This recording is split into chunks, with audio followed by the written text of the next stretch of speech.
people under heat alerts today. It's our top story at 6. Thanks for joining us. I'm Darylyn Horn. Shamir is off tonight. This comes as a record number of travelers, nearly 52 million according to AAA, left home for the holiday. Kristen Benavides is here for you with more on the holiday travel and weather situation. 4th of July celebrations are well underway this holiday weekend, following days of travel chaos across the country at our nation's airports. Secretary of Transportation Pete Buttigieg unfaced the nation. If you look at the overall picture, we've seen a lot of improvements, but we had a hard few days with severe weather at the beginning of the week, and that definitely put enormous pressure on the system. Pent-up demand and the extra long holiday weekend, leading to a record number of travelers on Friday, surpassing numbers seen even before the pandemic. Friday, we saw, according to TSA, a record number of airline passengers, probably the most ever in America. But the threat of severe weather has not gone away. Parts of Missouri were left cleaning up after storms ripped through the area, as heavy rain continues to move across the middle of the country today. And across the Southwest, punishing heat has upped the risk of heat stroke in Texas, Arizona, Nevada, and California, where over 30 cities are on the brink of breaking temperature records. Austin and Fort Worth hit triple digits every day this week, adding to a spike in emergency room visits. Animals feeling the heat too. These squirrels in Austin trying to cool off their body temperatures by laying their bellies on a cooler surface, something experts call splooting. Cristian Benavides, CBS News, Miami. Now, parts of the Northeast are still monitoring that hazy air, leading to unhealthy air quality from the wildfires in Canada, and severe heat is expected to continue throughout parts of the country through the 4th of July. Today, first responders with the Lansing Township Fire Department had to battle a morning blaze right across the street from their station. Officials with the department say it happened on the 3200 block of Michigan Avenue just after 7 this morning. Now, because it was within close proximity, they say the fire was contained quickly. Officials say nobody was hurt and the source of the fire is unknown. Meantime, in the Howell Fire Department marks a milestone today. Their main station will be staffed with 3 firefighters 24 hours a day, 7 days a week. They say this will ensure they are ready to respond to calls for service at any time. A woman in mid-Michigan is in dire need and needs help finding a life-saving liver transplant. Kyle Macon spoke with her family and is live in studio with more on her journey thus far. Kyle? Darylyn, this is a problem that could happen to anyone. As the U.S. reports that there are currently more than 100,000 people waiting for organ transplants. On average, these people wait up to 3 years to find the match. But sadly, the woman I talked with today doesn't have that time.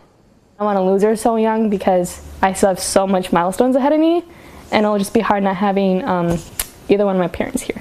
Megan Hill was just hit with the news that no kid wants to hear. Her mom has 6 months to get a liver transplant, or doctors fear the worst. It all started when her mom was diagnosed at a young age with a blood disease that caused her body to attack the liver. The liver disease it gave me is called Budd-Chiari. It's real rare. It's mostly found in older men.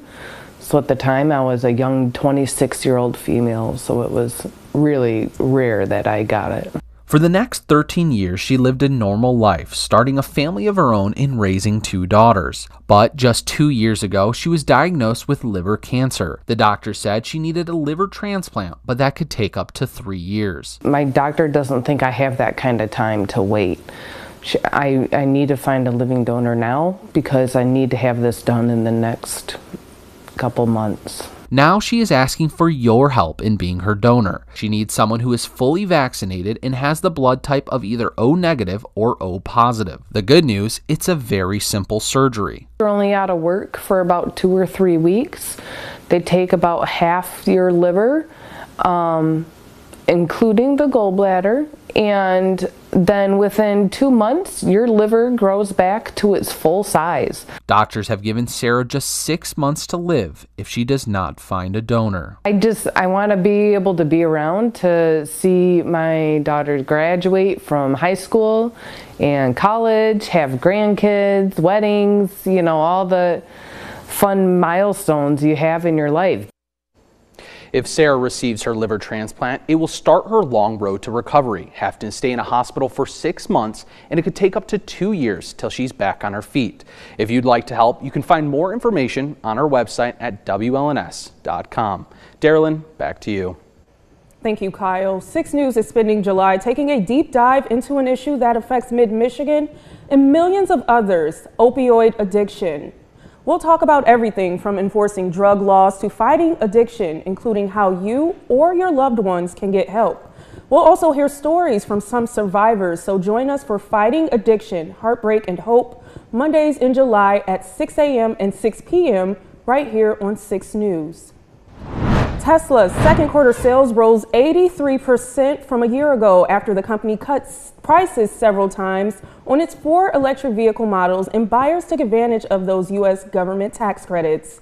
The company says that it sold just over 466,000 vehicles worldwide from April through June, nearly doubling the number it sold during the same period a year earlier. Most of the sales were Tesla's popular Model 3 and Model Y versions. The second quarter sales brings Tesla to nearly 900,000 vehicles for the first half of this year, selling more than 422,000 cars from January through March. From Storm Tracker 6, this is Weather First, sponsored by Auto Owners Insurance. Simple human sense. It looks like activity in terms of the rain showers in our area has calmed down for the time being. We're just looking at a couple of sprinkles here in Lansing, but no, just off to our south and west, some more heavy rain showers and thunderstorms are going to be moving into the Jackson and Hillsdale area within the next hour or so. Now, while there is no severe weather that is going to be expected for today, the National Weather Service is kind of highlighting this area circled in red. The problem with these storms is not only are they producing a lot of rain in such a short amount of time, they are also incredibly slow moving. So this will create at least the potential for flash flooding as we move throughout the day. I do think the likely areas with the best potential for any flash flooding is going to be down to the southwestern portion of the state, including cities like Kalamazoo. We have already seen a pretty decent amount of rain in the area. Take a look at the rainfall totals down in Jackson, one of the highest ones that we are seeing across the state, closing in on that 2-inch mark just in the past 6 hours here. You can really see that's where the heaviest rain did occur, noticeably lighter in terms of rainfall totals here in Lansing, closing in on that 0.2 of an inch mark. Likely a very similar situation off to our north in St. John's as well. Again, over at the Capitol, still those very gloomy conditions. Rain showers have lightened up for the time being, but of course we are expecting a little bit more activity as we move throughout the rest of the day. We're at 74 degrees after a high of 78 for today. Finally seeing a few rays of sunshine over towards downtown Jackson, 71 degrees. Even as those heavy showers and thunderstorms rolled through, didn't do much to our wind speeds. Peak wind gusts of only 18 miles an hour thus far. Mostly cloudy and dry towards Grand Ledge, 0.2 of an inch of rain in the rain gauge thus far. Humidity is still going to be incredibly high, not only for today, but also likely for tomorrow as well. Still going to be somewhat of an issue. Sunny conditions in Hillsdale. Highs were up to 79 degrees for today, currently sitting right at that 77-degree mark. Again, we will still have the chance for a couple of scattered showers and thunderstorms as we move throughout the rest of this evening, but activity will at least start to diminish once we get past 8 o'clock. We're looking at cloudy but some very foggy conditions possible for the overnight hours tonight. Once that fog lifts, it will give way to mostly sunny conditions to at least start off your Monday, but the sunshine and unfortunately the dry conditions aren't going to last for long. We will have additional chances for a few isolated pop-up showers and thunderstorms Monday afternoon and evening. And then it's almost going to be a repeat as we move throughout the day on Tuesday. A very low end chance that we see any activity then, probably right around 10 to 20%. If we do see any pop-up showers, likely going to be in the afternoon. Most of the models do have this clearing out in terms of the precipitation and our cloud cover just in time for all of the festivities, including the fireworks on 4th of July. For tonight, temperatures falling down to 65 degrees, a few isolated showers still possible.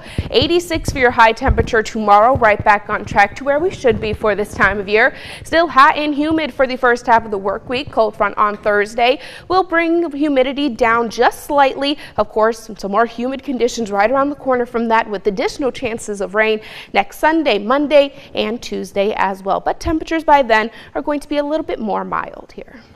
Yes, we did need a cool down, but this rain today was just a little bit too much. But I'm glad to see a warm up coming up. Yeah, so hopefully we can get this light, steady rain so it actually helps the drought conditions sometime soon. Awesome. Well, thank you, Kendall. Coming up, officials in Baltimore are investigating after a mass shooting that left 2 dead and dozens injured. We'll explain when we come back. So stay tuned. 6 News at 6. We'll be right back.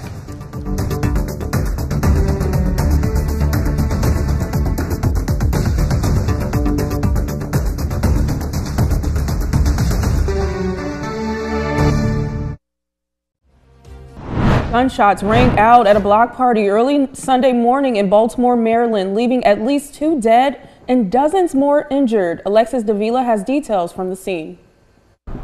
Police say at least 30 people were injured after shots were fired at a block party on the 800 block on Gretna Court. Multiple 911 calls came in around 12:30 Sunday morning, and police found several victims with gunshot wounds. 2 people are dead and 3 are critically injured. We located 1 female adult deceased on the scene. 9 additional victims were transported from the location to area hospitals. The University of Maryland Medical System says they treated 12 people in their shock trauma center. 4 people were also treated at the pediatric emergency department. Some people woke up this morning to the news of the tragedy and were nearly speechless. Close to home. Yeah, crazy. It's crazy. It's just getting worse and worse. Yeah. Doesn't make no sense. Yeah. Mayor Brandon Scott says the city will not rest until the victims' families are brought to justice. This was the reckless, cowardly act that happened here and that has permanently altered many lives and cost 2 people their lives. As community members send their thoughts and prayers, they feel the city is unsafe. It's getting worse and worse in Baltimore. They need to, I don't know how they're going to fix it, but they need to fix it. No arrests have been made yet, but police are working to determine a suspect. We will not stop until we find you, and we will find you. Until then, I hope with every single breath that you take, that you think about the lives that you took, and you think about the lives that you impacted here tonight. Reporting, I'm Alexis Davila for CBS News Baltimore. Well, now Ian's here with sports, and fans got their money's worth at the Rocket Mortgage Classic. Yeah, a playoff hole was needed to decide a win, and our Haley Schoengart is going to join us from Detroit Golf Club to share what led Rickie Fowler to finally coming out victorious. Plus, the Detroit Tigers had their hitting shoes on today, and that is an understatement in the series finale with the Colorado Rockies. It's all coming up next in sports.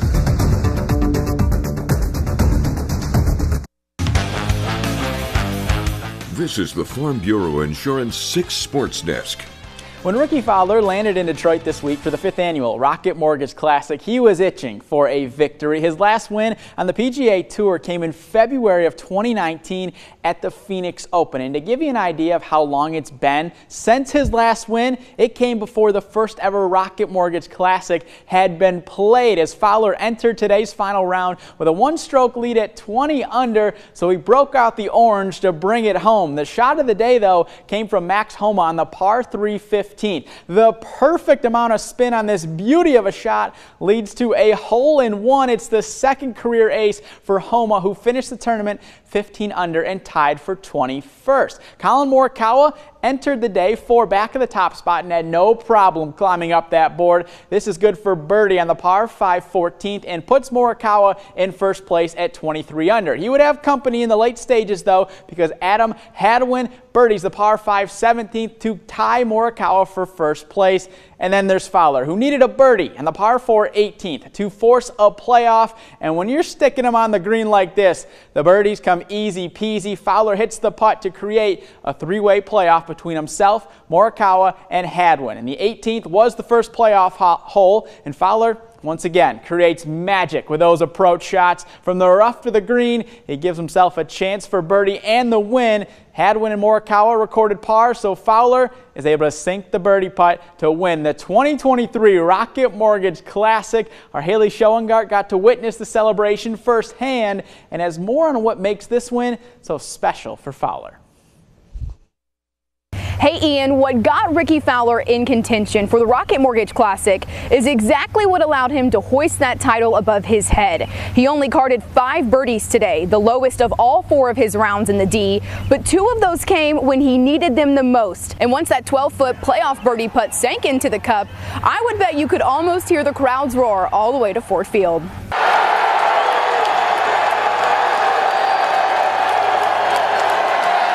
It's just nice to have this one out of the way. I'm obviously going to soak this one in and celebrate a bit. It's just been a long road, and I'll get emotional at some point, whether it's I already did up there to in here or when we're heading home or over this next week. I would have much preferred to win it just in regulation and convert some of the ones or opportunities I had on the back nine. At the end of the day, take it any way I can get it, but to hit some of those shots and ultimately make a couple putts when I really needed to. Yeah, it definitely feels good. 10 months ago, Fowler was ranked 185th in the official world golf rankings, and today marks his first win since having his daughter Maya. He said in his press conference he felt like his home life was picture perfect, but the golf side didn't quite match. So to be able to have those two collide today, he said it's a memory he will be cherishing for quite some time. In Detroit, I'm Haley Shungart, 6 Sports.